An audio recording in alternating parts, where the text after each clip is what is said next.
Richard Smith here. I want to thank you guys for showing up and watching this video and ask you a question. Do you have a thinking problem? Did you know that most people actually don't engage in real thinking? It is surprising but true. Thinking isn't something that you're taught in school. You might assume that everyone thinks, but that's not the case. I remember hearing from the legendary Earl Nightingale, who said that if most people tried to express what they are thinking, they'd be left speechless. What we often do is confuse mental activity with actual thinking. But that's not the same thing. If you listen closely to what people say, you'll notice that they wouldn't say half the stuff they say if they were truly thinking. The same goes for their actions. If they were really thinking, they'd behave differently. Back in 1981, there was a paper written by Dr. Lawrence Rampell. He pointed out that thinking is a skill. Just like typing, playing the piano, it can be learned, just like everything else. The problem is, very few schools offer courses specifically aimed at thinking. Instead, we're expected to pick it up indirectly while learning subjects like math, history, reading, and so forth. We learn something about thinking this way, but it's fragmented.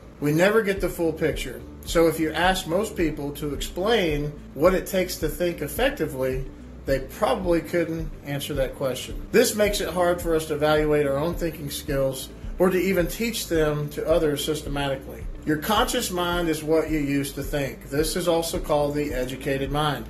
It's where your intellect lives, and through this intellect, we can tap into our creative abilities. Now, you might have heard the phrase that we're created in God's image. Well, this is where our creative faculties come to play. Our intellectual capabilities include perception, will, reason, imagination, memory, and intuition. Subconscious mind, completely different. It operates differently from the conscious mind.